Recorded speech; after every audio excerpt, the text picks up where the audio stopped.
Do these things happen to you? But these are the little everyday things. Don't even worry about them. Alright, so now let's talk about the most important thing. You know those times when we are missing the everyday excitement? That energy that keeps us going, keeps us moving forward. You know the feeling that I'm talking about? That I've lost my groove. Critical battery, please charge. For all you know, that could be the beginning of something new for you. That could be the trigger. Let's talk about finding and reigniting that spark inside of us. Today I want to talk about 3 steps. 3 easy steps to get you back on track, to get your groove back.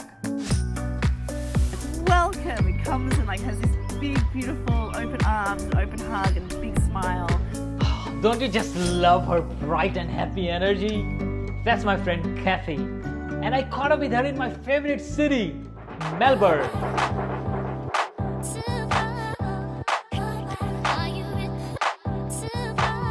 Cathy, let's have a chat. What Cathy does is quite amazing.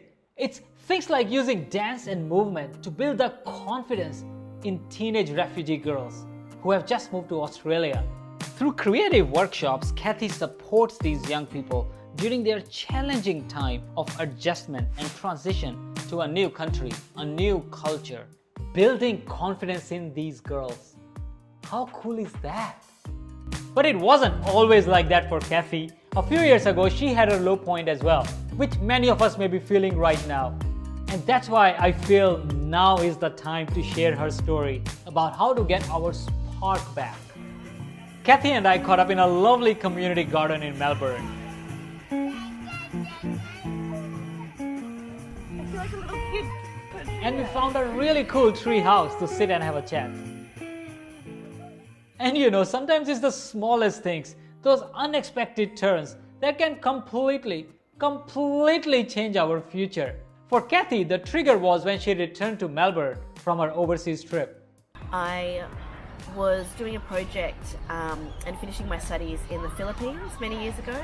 I came back from the Philippines quite jaded, I guess, a little bit burnt out from the work I'd been doing and what I'd been seeing in the cycles of poverty, feeling like a very small fish in a very big sea and not really sure what difference I was making. I think for a long time I'd been running from actually feeling anything because it felt too uncomfortable and I wasn't sure how to process what was happening in my life and how to feel my feelings. So you saw what Cathy did. She recognized and owned her feelings. So what is the first step to get your groove back?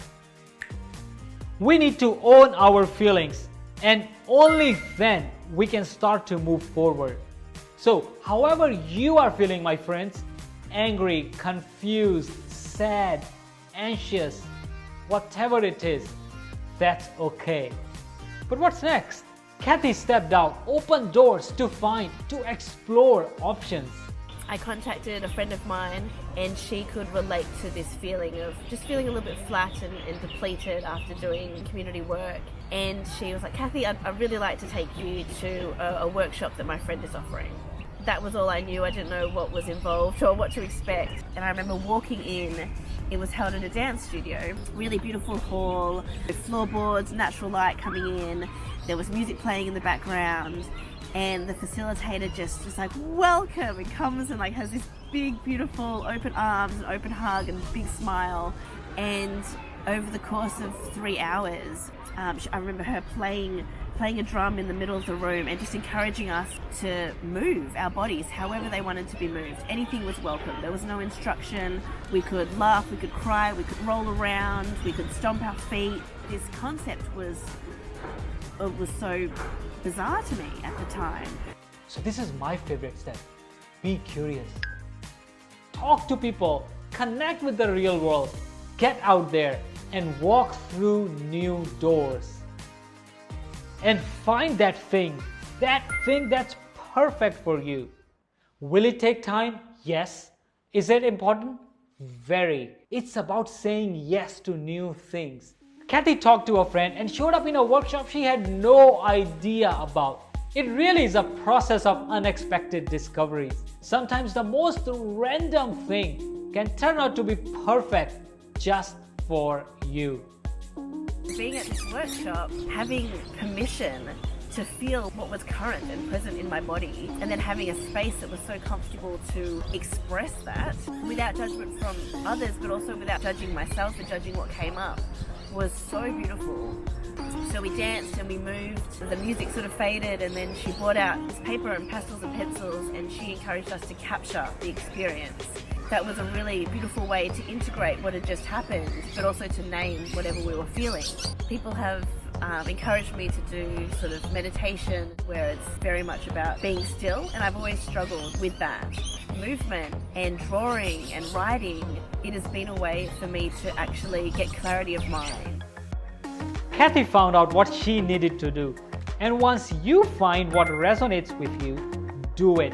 Make it a part of your life. Do it often, immerse yourself, and build on it with other like-minded people. Light that fire.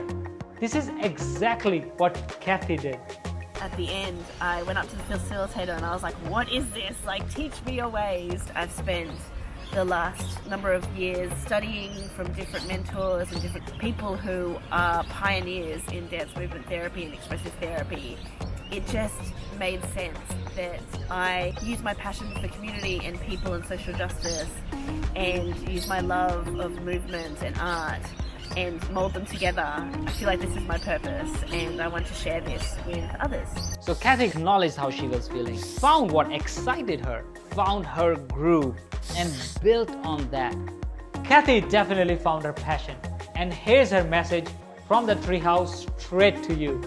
Remain curious and remain open, and find that thing that makes you feel most alive, and do it often. And through doing this is you find your tribe, you find people that are like-minded, that encourage and support the best in you and love you for who you are.